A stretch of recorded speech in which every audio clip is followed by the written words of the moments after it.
Hi, I'm Elizabeth. And I'm Cindy. And we're here with another Feeding Frenzy for the Master Key System. We're in part 1, day 30. Yay. Alright. As the sum of all attributes are contained in the universal mind, which is omnipotent, omniscient, and omnipresent, these attributes must be present at all times, in their potential form, in every individual. Therefore, when an individual thinks, the thought is compelled by its nature to embody itself in an objectivity or condition which will correspond with its origin. Okay. That's another big one that's hard to chew. Break it down or something. So we're going to have to break it down, all right? So we'll do this a little at a time. Okay. It'll be easier to check. As the sum of all its attributes. What does that mean, to be a sum of all your attributes? It means the whole the whole thing. That means when you add up all the pieces, and you get the whole, right? Right. So if we're talking about me, then it would be all of me, not just my thought process or my personality or my body, but all. We're taking all of those and adding all of those up equals the whole. And if you're talking to God, then it would be love and energy and every aspect of God, abundance and prosperity, and all of it is one whole. Okay. Okay. So we're saying, as the sum of all attributes are contained in the universal mind. Okay. So we're saying each individual piece, all of us, everything in this world, universe, and what's outside the universe, everything, every piece of it is all contained within God. That's what it's saying. And God being omnipotent, what does that mean? Omniscient, and omnipresent. Omnipotent, omniscient, and knowing all, seeing all, being all. Powerful. All powerful. All powerful. Okay? So we're saying, with all of these pieces being a part of God, and God being everywhere, and all powerful, all knowing, all seeing. So we're taking all of that into mind and knowing it is true. Then, these attributes must be present at all times in their potential form in every individual. Got it. We've already said that this one mind is in all of us. So if this one mind has every attribute out there, it's all knowing, it's all powerful, it's all everywhere, then each of us have those same attributes in every individual. Right. So it's basically saying we're God. Right. Basically not saying just God is us and we're God, we're all one. Not just those that deserve it, not just those who have worked for it, not just those who have gotten a certain amount of degrees or been here long enough, or there is no stipulation to that. Right. We're saying we're all one mind. We're all one. We're all one and have the same. Okay. You ready to chew a little more? Therefore, when the individual thinks, the thought is compelled by its nature to embody itself in an objectivity or condition which will correspond with its origin. Read that one again. Okay.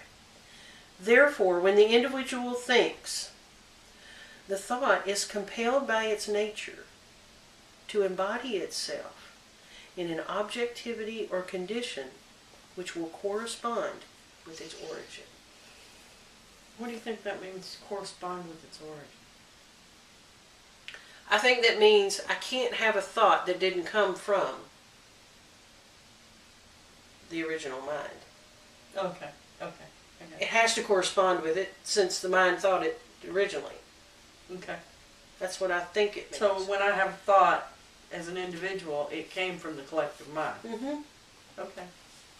So I can't, I'm thinking, in my interpretation of what this says, I'm thinking it's saying I can't have a thought that's not of God. Nah. If God is in me, and God and all of God is in me, then I can't have a thought that doesn't come from there. Got it. That's what I think it's saying. Wow. When you think about that, there's a lot of thoughts that I think, They can't I be mean, of God. if I have a bad thought, you know, if I'm getting mad at somebody and think about killing them, does that come from God? And its origin, if we're saying that everything is of the universal mind. Hmm. Well, I guess if we don't judge it. If we take all judgment out, bad thought, good thought. Okay, I can see that. If I think about it objectively, and take feelings and emotions and judgment out of it, then all thought. it's no different than killing an animal who's annoying us or endangering us. Or just defeat us. Mm-hmm. If we take all judgment Mhm. out, a killing is a Okay. killing, Right, right? right. Okay, all right. Is that the end of that one? That one was a little bit more shit. It was. But does it make sense to you? What kind of thoughts do you I'll have have around to, that? I don't know that I'm fully believed that one yet because I Mhm. do feel like there are some thoughts that don't come from God. And up until this point you know, early on I defined that as the devil. And now I define that more as ego, Mhm. which I think when Jesus said, "Get thee behind me, Satan," talking to Peter, he's talking more about the ego. Mhm. So it's hard for me to see that there's all thoughts come from God. That one we're I'm gonna have not to chew saying on. they're not. some. I'm just saying That one that we're one's gonna have harder. to chew on. Yeah, that one is a little harder for me too. Because I've still got that element of judgment in there. Definitely, definitely. I've been taught that there's good and there's bad, and our consciousness tells us which is which. Mm-hmm. And but then I think about the different, you know, some things that are judged as bad here are judged as good in other cultures. Mm-hmm. And as we evolve and change, then the things we used to think were bad are now becoming good. Just like the racism thing that used to be a big bad thing. Now most We're of seeing us less see race, right? there's less racism in the world, and or at least in our culture. And, you know, and now with the gay marriage thing, it's becoming a more and more acceptable, and I believe in another 10, 20, 30 years, people think about that like we do about racism. Mhm. It's just not No. an issue. Right. And there's been many, many other things, you know, people living together and pregnancy before marriage and those kind of things are just more acceptable Mm-hmm. now as we change and evolve. So how much, it's hard to take all the judgment out still. It is. It is extremely hard to take the judgment out, all the judgment out. And it's hard. But if we're truly going to see things as God sees them, I truly believe that God is love. But now the Bible tells me that God judges. Do you believe God judges? I don't believe God places judgment. No, I don't. I believe man places judgment. And I believe that the Bible is man's attempt to understand the kingdom of God in the way that we can. Now, we, as individuals, as human, judge things. We just do. Mm-hmm. Is that human nature? Well, I believe it's our nature, yes. It is our nature to judge. Then again, you know, there's the argument there that, well, our nature is also God's nature. But we have things in our nature that I just can't see God doing. God is love and nothing but love. It is difficult for me to see a judgment where love is concerned. Unconditional love. Mm-hmm. For me, unconditional love has no judgment. And I cannot hold unconditional love and judgment in the same thought. I can't make that work for me. Okay. Okay. Read that one more time. Just let it sink in and see if I can buy into it. Well, I'm not asking you to buy it. I know that.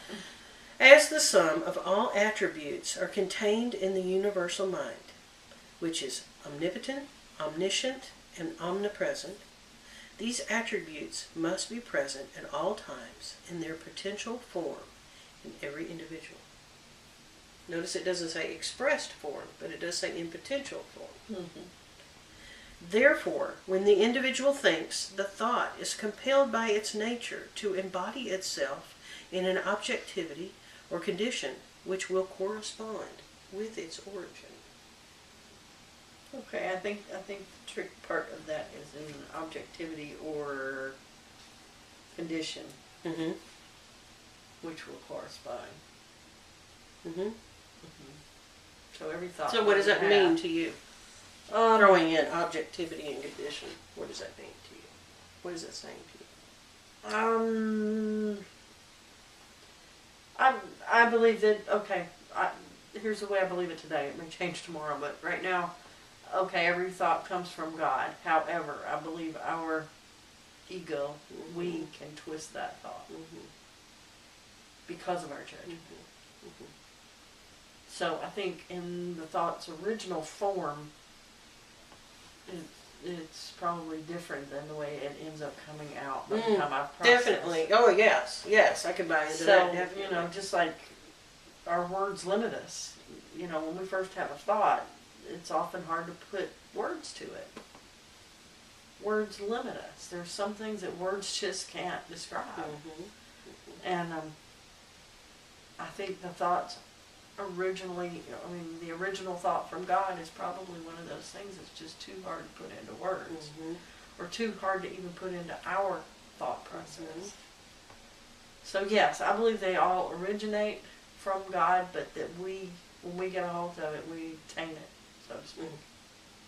So that makes it a little more believable to me. Good stuff. That is good stuff. Shrink. Shrink.